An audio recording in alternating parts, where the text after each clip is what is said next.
7 años. Pasando el rato en el sótano mientras estoy solo en casa. Oigo algo por ahí. Asumo que es el gato y me pregunto cómo se metió aquí. Destrabo el pestillo y abro la puerta. Hay una chica en el suelo. Viste una camiseta blanca y pantalones vaqueros gris. Rompí la ventana. Por favor, no llames a la policía. Si tienes miedo, llama a tus padres. Está lastimada. Noto que la ventana de nuestro lavadero está abierta. Parece una adolescente mayor, cerca de los 20 años. ¿Qué pasó? Le pregunto, aún con miedo. Necesitaba ir a un lugar seguro.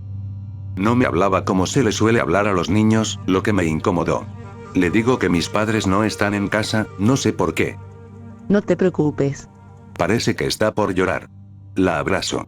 Juega con mis juguetes un rato y luego se va por la ventana antes de que mis padres regresen. Nunca le di demasiadas vueltas a lo que sucedió, ni siquiera se lo conté a mis padres. Pasan los años. 18, a punto de graduarme de la escuela. Estoy en introducción a la fotografía. Hay una estudiante que acaba de mudarse a la ciudad, es su primer año en esta escuela secundaria. Es una chica, muy bonita, y de inmediato se me hace familiar. Empiezo a hablarle. Nos gustan las mismas cosas y los estamos metidos en mierda paranormal estúpida. Descubro que le gusta 4chan. Chica perfecta. Empezamos a salir. Eventualmente conozco a su familia. Su padre es un hijo de puta. Un día viene a mi casa en plena noche cuando estoy solo. ¿Qué pasó? Me agarró desprevenido. Necesitaba ir a un lugar seguro. No te preocupes. Veo que está llena de heridas. Le digo que mis padres no están en casa y la invito a pasar. Lo siento. No quiero meterte en problemas. Le digo que no me trae ningún problema y solo le pregunto qué le pasó. Está intentando no llorar. La abrazo. Su padre la había apaleado por haber sacado una C en un examen. Esa noche me di cuenta de por qué se me hacía familiar. Un año más tarde. Seguimos saliendo, pero no nos hemos estado viendo muy seguido. Nunca le conté sobre mi recuerdo de la infancia. Estoy en Michigan con mi familia por vacaciones. Deja de responderme cuando le envío mensajes. Un día que mis padres van a la playa aprovecho para pasear por la ciudad. Al regresar, mis padres siguen fuera. Oigo algo en la cocina. Mi novia está en la mesa, llorando y repleta de heridas. Le pregunto qué carajo pasó y cómo llegó hasta aquí. Escucha, no pasa nada. Solo quería agradecerte por haberme dado un lugar seguro. Ya no lo necesito, pero te amo. En serio. Y si necesitas un lugar seguro, espero poder dártelo también. La abrazo y la sostengo un rato. El teléfono suena y voy a atender. Eran mis padres, me avisan de la hora a la que regresarán. Cuando cuelgo y regreso a la cocina, mi novia se había ido. Cuando regresé de Michigan descubrí que se había suicidado poco después de que su padre le diese una golpiza horrible.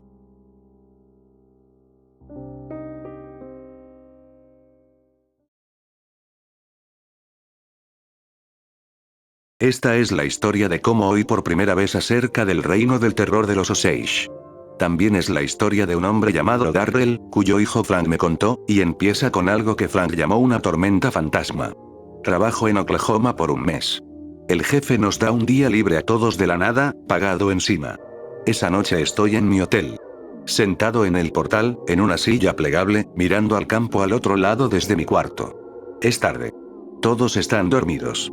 No recuerdo qué estaba pensando, pero en algún punto oí una tormenta acercarse. Me encantan las tormentas, así que me quedé esperando. Parece venir desde el campo hacia mí, hasta que al fin llega al pórtico donde estoy. No cae una gota de lluvia. De hecho, el cielo está perfectamente despejado y puedo ver las estrellas. No hay ni una nube, pero puedo oír algo que suena claramente como lluvia cayendo con fuerza a mi alrededor. Siento como si algo me rozase el rostro en lo que la tormenta pasa por el hotel. Y luego todo vuelve a la normalidad. No estaba asustado, solo confundido. Acabé por concluir que se trató de algún fenómeno natural, tal vez eléctrico, porque definitivamente había sentido algo alrededor de mi rostro y en mi cabello. A la mañana siguiente es mi día libre, así que despierto tarde. Decido desayunar algo en la ruta. Me perdí la hora del desayuno, así que se siente como comer en un pueblo fantasma. Estamos solo yo y algún viejo bebiendo café en la barra. Me habla un poco, típica cháchara de mierda. Le menciono la ocurrencia de anoche, a la cual le sigo buscando alguna explicación mundana. Le pregunto si sabe qué podría haber sido. Se ve interesado. Me pregunta qué oye exactamente. Le describo el sonido, como creí que se trataba de una tormenta al principio, pero sin lluvia. El viejo empieza a mirarme con mucho detenimiento. Me pregunta si sentí algo. Así fue, sentí algo en la cara y el cabello. Algo parecido a la sensación de atravesar un montón de telas de araña. Larga historia corta, el tipo menciona cómo existen historias acerca de una tormenta fantasma que pasa por el área. La gente la describe como un siseo intenso que suena tal como una lluvia. Básicamente lo que oí. Dice que en las historias las tormentas pasan por encima de la gente y nada más. No sé por qué estamos hablando de esta puta leyenda, parece que estoy en Villasueño, aunque el viejo parece interesado de que yo lo haya atestiguado. Dice que la mayoría de historias son antiguas, ninguna del presente. Menciona también que las tormentas fantasma se suelen asociar con la muerte. Algo como la Banshee, supongo. Para los que no lo sepan, se suele decir que cuando se oye el grito de una Banshee alguien suele morir poco después. Le digo esto al viejo. Sugiero que la tormenta fantasma podría tratarse de algún tipo de fenómeno eléctrico. Tal vez los europeos lo experimentaron por primera vez al venir aquí, asociando los ruidos con las leyendas de la Banshee y pum, así podría haber nacido esta leyenda local, pero el viejo dice que no. Según él, la leyenda se remonta a una reunión entre los Osage y los Cherokee. Me cuenta que él forma parte de la nación Osage. Su abuelo le contó la leyenda de niño. Dice que contaba la historia todos los años, y luego una de sus propias experiencias. Al fin esto ya no es aburrido. Me encantan las historias de los nativos. Le pregunto si no le molestaría contarme algunas de las historias de su abuelo. Al principio se rehúsa, clamando que son muy largas y que tienen muchas capas, pero como es mi día libre, si hay algo que me sobra es tiempo. Lo tuve que presionar un poco hasta que accedió.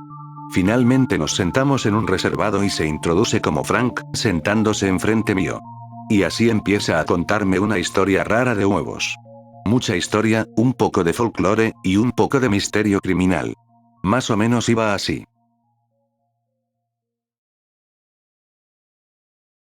Los Osage fueron alguna vez consideradas una de las tribus nativoamericanas más feroces.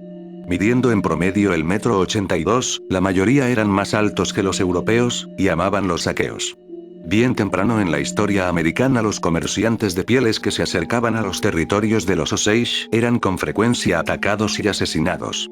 Eventualmente los Estados Unidos decidieron que ya era hora de dejarse de juegos, así que armaron a los enemigos de los Osage y los instaron a iniciar una guerra entre ellos. Comenzaron una serie de escaramuzas intertribales hasta que los saqueos cesaron en frecuencia y los Osage fueron pacificados. Acabaron por firmar varios tratados de paz con los estadounidenses. Ese fue el inicio de una era oscura para los Osage.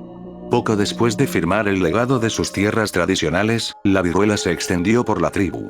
Al mismo tiempo, los Estados Unidos demandaron que se desplazaran, pues necesitaban más espacio para los colonos blancos. La mayoría de Osage entonces estaban muertos o muriendo. Entraron en hambruna, y al fin la guerra civil explotó. Al mismo tiempo, los Cherokee y los Creek están atentos a tomar el control de las políticas tribales nativas. Acaban por luchar sangrientas batallas entre sí.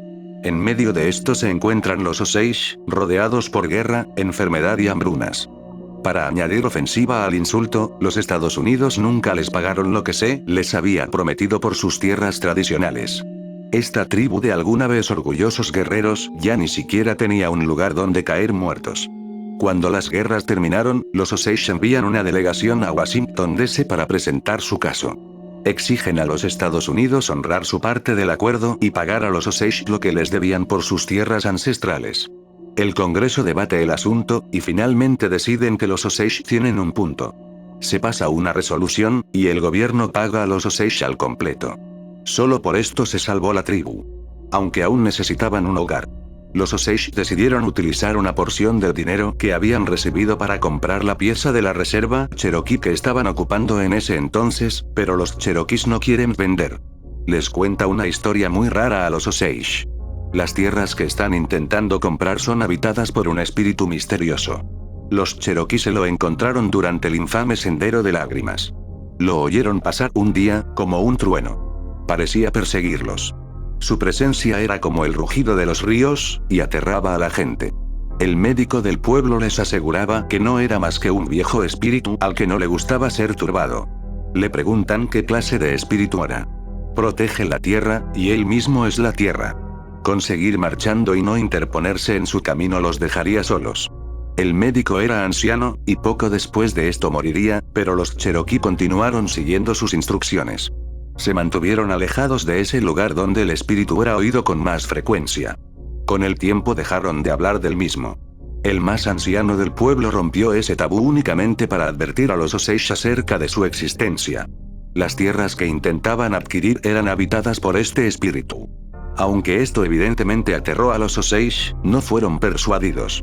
Habían estado viviendo allí por bastante tiempo y nunca se habían topado al espíritu del que los Cherokee hablaban. Además, necesitaban un hogar, y no sabían dónde más asentarse.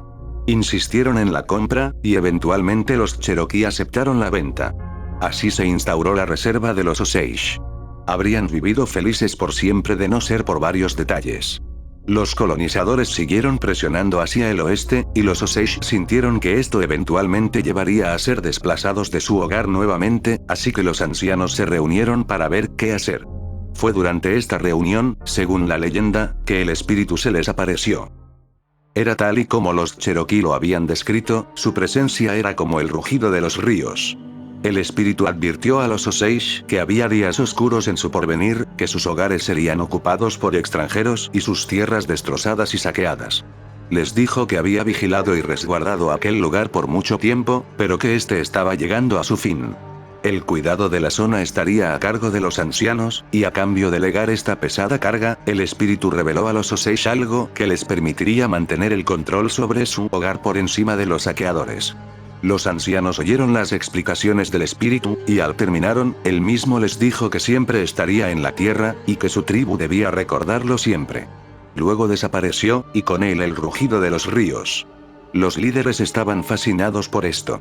Una vez más, enviaron una delegación a Washington D.C., no para rogar, sino para negociar.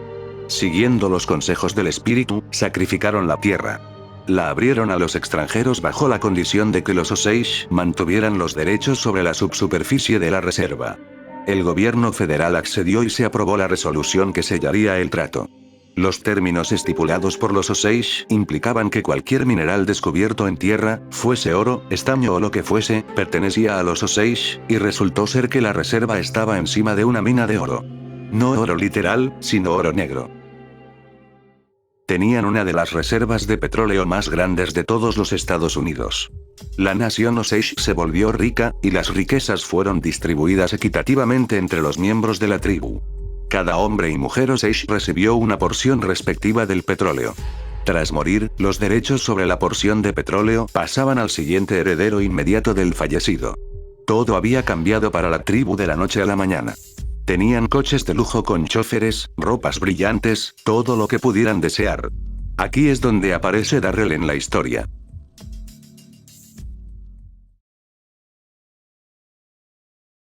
Frank me cuenta que el estilo de vida que desarrollaron a partir de entonces atrajo mucha gente mala. Su abuelo le había contado sobre ello. Darrell, el abuelo de Frank, vivía junto a una mujer llamada Anna. Era una chica amigable y conversadora. La mejor amiga de Darrell. Normalmente la veía en el patio atendiendo su jardín, hasta que llegó un momento donde no la vio en todo el día. Al principio no le pareció raro. Sabía que Anna había ido a la casa de su hermana la noche pasada. Normalmente regresaba a su hogar por la noche, pero quizás esta vez se había quedado a dormir. Los días pasan. Anna no regresa. Darrell se preocupa y decide visitar a la hermana de Anna para asegurarse de que todo está bien.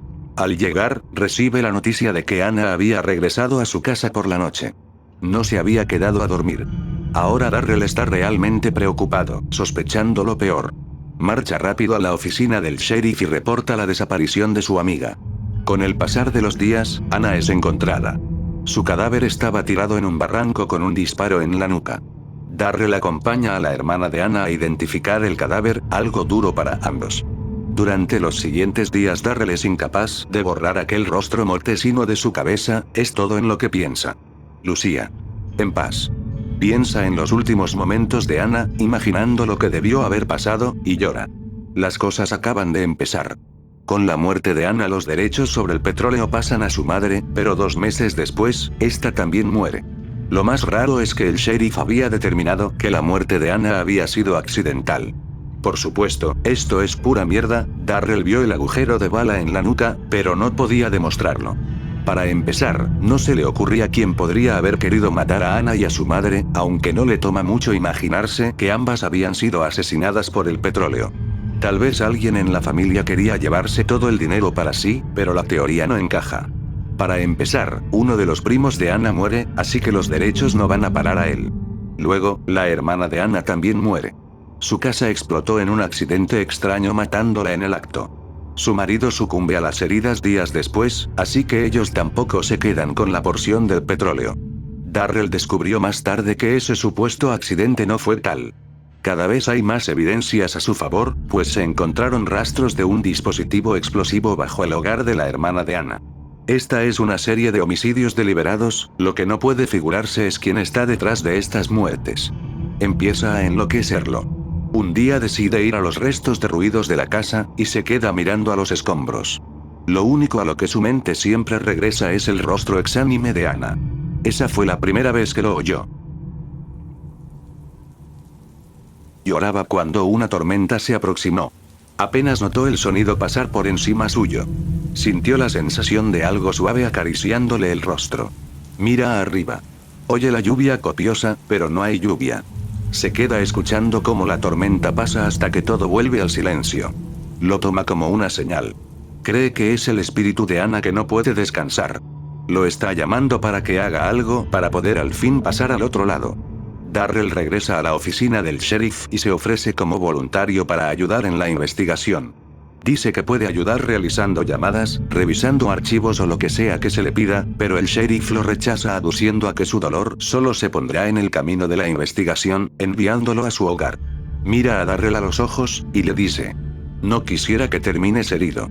Suena como una amenaza. A su pesar, Darrell abandona la comisaría. Pero está atento. Atento cuando la oficina del sheriff realiza un arresto en relación con las muertes, y atento cuando el mismo hombre es liberado sin cargos. Darrell hace un par de preguntas al respecto. Parece que nadie conoce a este hombre. No es un Osage. Hay rumores de que está asociado con algunas bandas locales, pero nada concreto. Darrell presta atención a los periódicos también. Otro Osage, no relacionado con Anna, es hallado muerto en su coche. Otro Osage es hallado envenenado en un tren. Darrell no es el único notando el patrón. Gracias a lo mucho que pregunta a los locales, otros miembros de la tribu se hacen eco. Empiezan a plantearse que podría haber algo más turbio tras todo esto. Alguien está matando a los Osage por sus derechos sobre el petróleo. Nadie está a salvo. Entonces, como para confirmar las sospechas, el hijo de un líder Osage es asesinado. George Bighart era su nombre, y había sido envenenado. Los doctores dictaminan que había sido una intoxicación accidental, lo que sea que eso signifique. Bighart muere en un hospital en la ciudad de Oklahoma, no sin antes haber realizado una llamada. Se le oía frenético en el teléfono, pero advierte a su abogado que tiene pruebas certeras sobre los asesinatos en la reserva. Los detalles específicos de la llamada no se hacen público, pero fuese lo que fuese que Bighart comunicó, dejó perturbado a su abogado.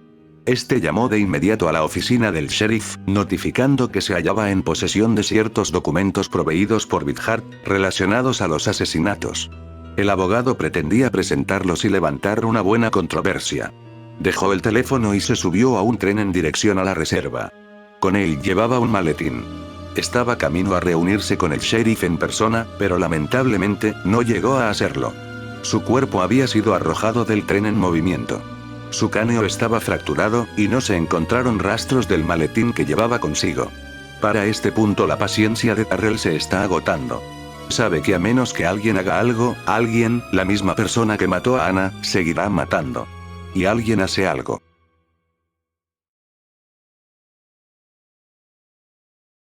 Las misteriosas muertes atraen la atención de un grupo. Un par de hombres blancos trajeados aparecen en la reserva, clamando trabajar para una pequeña agencia gubernamental. El Buró de Investigación, que luego se convertiría en el Buró Federal de Investigaciones. De inmediato se nota que hay tensión entre los chicos del buró y la oficina del sheriff. Nunca se hace una declaración pública, pero los rumores se esparcen. El sheriff está obstruyendo la investigación a propósito, se dice. Se encontró a alguien destruyendo evidencias y documentos. Otro rumor surge. El tipo no Osage que fue detenido por la oficina del sheriff originalmente, el que liberaron, se dice que realizó una confesión mientras estaba bajo custodia. En su confesión implicó a un hombre llamado Bill Hale. Según este hombre, Hale le ofreció dinero a cambio de matar a Anna y su familia. Esta revelación deja perplejo a Darren. Bill Hale no es una figura cualquiera. Es un hombre blanco que ha vivido en la reserva por décadas. Mientras la tribu Osage se había vuelto rica de la noche a la mañana gracias a las reservas de petróleo, Hale se había ganado su fortuna con el comercio de ganado. Se le conoce por ser perspicaz, obstinado y duro.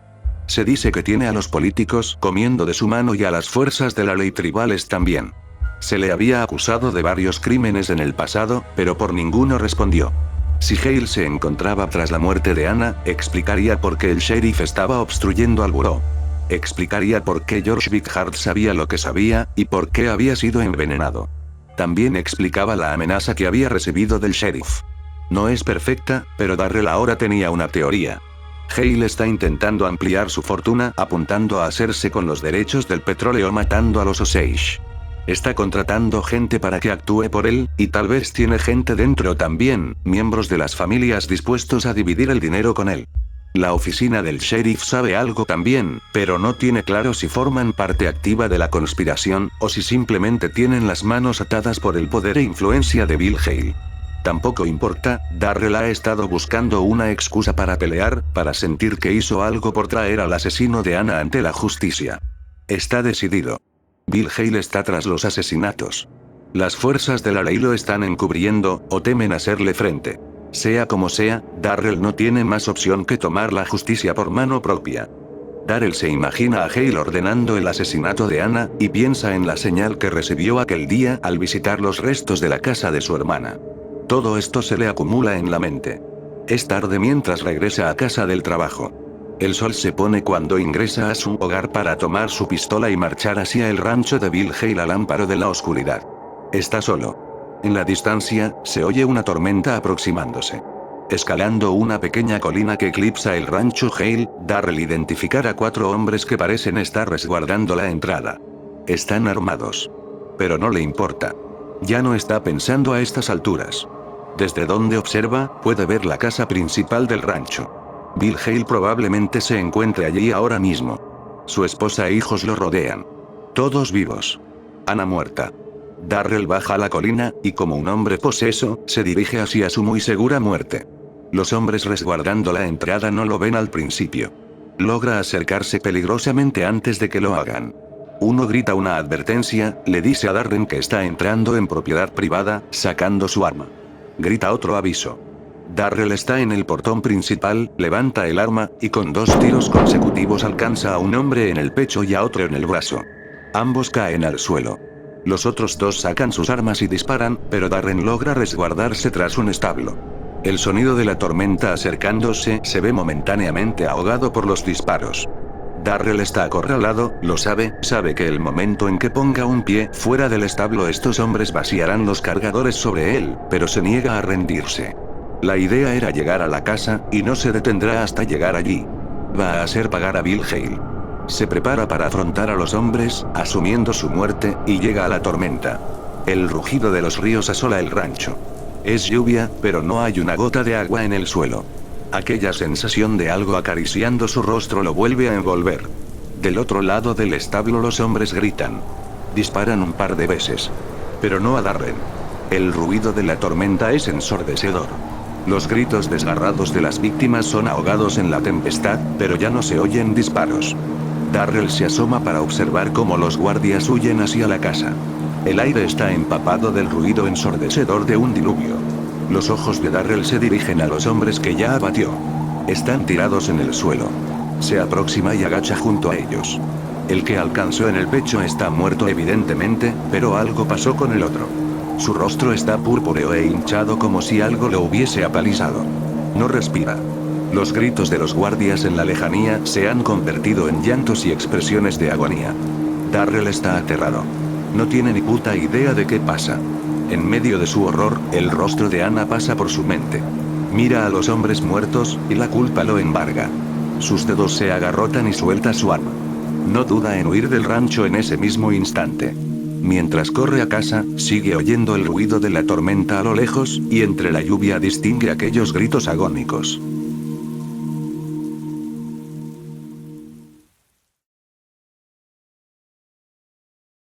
Al día siguiente Darren despierta con un solo pensamiento en su cabeza. ¿Qué demonios pasó anoche? No sabe cómo explicarlo. Se siente como lo que experimentó en la casa de la hermana de Anna, pero más intenso. Se sentía furioso. ¿Era el espíritu de Anna? ¿O algo más? Sea lo que fuese, le salvó la vida. De no haber aparecido cuando lo hizo, Darrell habría salido de aquel establo para ser cosido a balazos. Mientras piensa al respecto, recuerda haber dejado caer su arma en el rancho anoche. Se hunde en desesperación. El sheriff encontrará su arma allí, o los chicos del buró, sea como sea, la van a rastrear y descubrir que es suya, y lo van a meter en la cárcel. Por un segundo, Darrell considera huir del pueblo, pero simplemente se sienta y espera ser arrestado. Tal vez por la culpa de haber matado a al menos uno de esos dos hombres. Tal vez porque sintió que le había fallado a Anna. Se suponía que debía traer justicia. Fuese el motivo que fuese, se quedó esperando a las autoridades. Para matar el tiempo, lee un libro. Es sobre historia Osage. Mientras lo lee, recuerde aquella leyenda, aquella sobre cómo los Osage compraron la tierra a los Cherokees, y cómo estos advirtiendo de un espíritu que residía en esta. Recuerda la descripción de este. Un espíritu que suena como el ruido de los ríos. ¿Es eso lo que oyó? Según las historias, el espíritu se fue para no regresar nunca.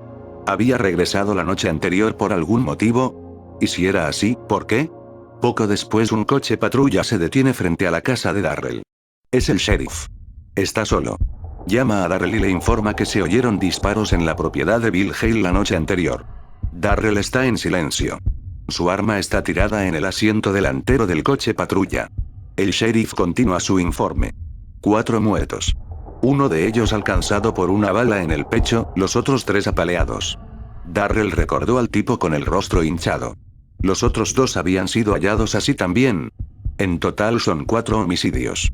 El sheriff debería estar arrestándolo, pero en su lugar alcanza el arma del asiento y se la regresa. Le dice. Por desgracia, no encontramos evidencia que vincule a nadie a los asesinatos. Antes de irse, añade un último comentario. Voy a hacer un par de arreglos. Y sin más, el sheriff se va. Poco después Bill Hale es arrestado y los chicos del buró logran armar un buen caso con la ayuda del sheriff. La reserva al fin está en paz. Los asesinatos llegaron a su fin. Más tarde Darrell descubrió que Hale no sería acusado por el asesinato de Anna. Faltan pruebas para poder condenarlo por todas las muertes, pero gracias a evidencias conectándolo con la muerte de la hermana de Anna, el buró logra conseguirle la cadena perpetua. No es exactamente la justicia para Anna que esperaba, pero la acepta. Un año más tarde Darrell visita la tumba de Anna. Es la primera vez que lo hace. Se da cuenta de que todo este tiempo no había estado buscando traerle paz a su espíritu. Simplemente no había podido aceptar su muerte hasta ahora. No sabía cómo dejarla ir. Era su espíritu el que estaba turbado. Ver la tumba le hace entender al fin. Rompe en llanto, y en la distancia, la tormenta empieza a acercarse. Hace temblar el campo, y cubre todo el cementerio. Llega hasta Darrell, y mientras llora, una gota tras otra. Siente las gotas de lluvia cayendo desde el cielo, sobre sus manos, sobre todo su cuerpo. Cuando la tormenta pasa, ya no le quedan lágrimas. Al final, le dije a Frank que era un pedazo de historia porque no sabía qué más decir. Frank me dice que su abuelo solía sentarse a contarla todas las primaveras. Siempre en la primavera porque fue cuando Anna murió. Con el tiempo llegó a cuestionarse si su abuelo se lo había inventado todo. En su vida llegó a leerse todo lo que pudo sobre la cultura e historia Osage, y encontró algo. El reinado del terror Osage, una serie de homicidios relacionados con los derechos que tenían sobre el petróleo. La información que encuentra al respecto encaja bastante bien con lo que su abuelo le contó, aunque no pudo encontrar nada sobre los Cherokees creyendo en un espíritu que vivía en la reserva, o de la reunión entre los ancianos Cherokee y los Osage, pero creció oyendo las historias sobre la tormenta fantasma de boca de los pueblerinos. Su abuelo solía decirle que era el mismo espíritu que él se había encontrado, solo que ahora estaba más débil.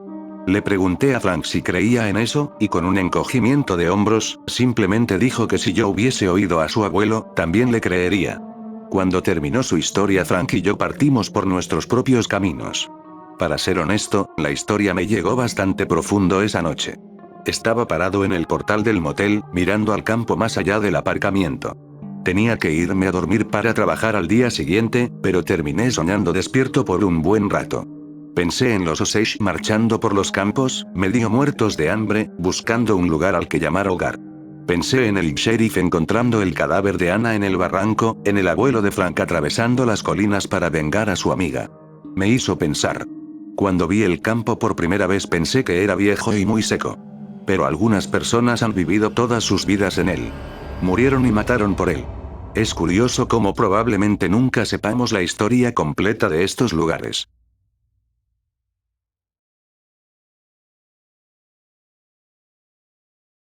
Como soy un gordo ceboso, me pido unas pizzas del Domino's. Una preciosa pizza de queso, solo para mí. También unos palitos de pan, porque ¿por qué no? Pago online y le ordeno al repartidor que deje la pizza en la puerta porque tengo ansiedad social. El tipo me notifica que dejó mi cena de perdedor en la puerta como pedí. El mensaje dice: dejé tu pizza al lado del gnomo de jardín. ¿Cómo? No tengo ningún puto gnomo de jardín en mi porche. Abro la puerta y encuentro la caja de pizza, con una porción faltante. Hay un rastro de pequeñas pisadas bajando las escaleras del apartamento, perdiéndose en unos arbustos. He sido nomeado. Las semanas pasan. Me pido unas pizzas del Domino's de nuevo. Esta vez espero afuera. Que se joda la ansiedad social, es mi pizza, y tengo que protegerla de los gnomos. Me quedo sentado en mi pequeño porche mirando el celular. Empiezo a sentirme observado. Nunca sentí algo así en mi vida. Lo más parecido con lo que puedo compararlo es cuando estás dejando un cuarto tras apagar las luces y sientes que hay algo a tus espaldas. La sensación no se va. Oigo los arbustos moviéndose escaleras abajo. Seguramente sea un gato, intento convencerme. Se pone violento. Los arbustos se mueven como si algo estuviese por arrancarlos. Espero que algún vecino salga a ver esta mierda, pero nada. Al fin, cuando la pizza llega, los movimientos arbustales paran. Le pago al repartidor y corro a mi casa. Intento hacer de menos mi miedo. Me pongo unos episodios de Quantum y me devoro la pizza entera. Me voy a dormir. Por la mañana mi porche está jodido. Está mi mesa tirada, la silla rota, y parece que algo arañó violentamente la puerta. Me digo que seguramente fueron los gatos en los arbustos de anoche. Pero en el fondo, sé que fui nomeado nuevamente. Pasa otra semana. Las cosas han empeorado. Primero empecé a oír golpes en mi puerta. Al revisar, nunca encontraba a nadie del otro lado. Eventualmente los golpes empezaron a sonar en la puerta de mi cuarto mientras dormía.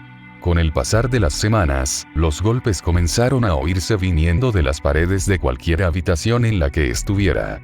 Y cada vez más fuertes. Un vecino hasta me llama la atención al respecto para decirme que estoy haciendo mucho ruido por las noches y que no dejo dormir a su hijo. Definitivamente no soy yo, pero le digo que intentaré controlarlo. Para el día que me pido mi pizza de todos los viernes para ver mis series, los golpes son insoportables. Me pido una pizza grande de queso. Se oyen golpes a mis espaldas mientras hago la orden. Cuando cuelgo, salgo a esperar. Los golpes se detienen cuando abro la puerta y me siento en mi silla derruida en el porche. Espero al repartidor. No hay moros en la costa. Está demasiado silencioso, de hecho, preocupantemente. Tomo una decisión en ese mismo instante. El repartidor llega. Nada más recoger la pizza, lo primero que hago es recoger una porción de la caja y tirarla a mis pies. Está bien. Esa es para ustedes. El repartidor me mira intentando entender a quién me refiero. Le pago y se va, algo nervioso y apresurado. Me meto en mi casa con mi porción de pizza en mano y me tiro en el sofá. Es la primera vez en 2 días que el apartamento ha estado totalmente en silencio. Me dejo llevar por la calma. Me pongo Quantum y empiezo a tragar. Unos minutos más tarde oigo un delicado golpe en la puerta. Me cago en Dios. Me levanto sabiendo que no encontraré nada. Y no lo hago. ¿Qué quieren? Les dejé una porción. Miro para abajo. Hay un montón de pequeños hongos apilados en el peldaño de mi puerta. Asumo que será un regalo de agradecimiento de los gnomos. Levanto los hongos y decido que me los voy a comer junto a la pizza porque no tengo ningún tipo de conciencia sobre mi salud. Antes de hacerlo, les tomo una foto y se los mando a un amigo para ver si él sabe qué son. Mientras espero la respuesta me los estoy comiendo junto a la pizza. Me como 3 o 4 antes de darme cuenta de que saben a mierda y los dejo. Después de un rato la serie empieza a verse rara de huevos. De hecho, todo el cuarto se ve rarísimo. Un mensaje de mi amigo me reveló que el regalo era, en efecto, hongos psicodélicos. Planeaba irme a dormir temprano porque tengo que salir a trabajar a las 6 de la mañana, en su lugar estuve viajado hasta las bolas, y a las 5 de la mañana se pasó un poco el efecto. 1 hora después salí a trabajar. Estuve a punto de perder mi trabajo porque no pude pensar claro en todo el día. Una vez más, fui noqueado.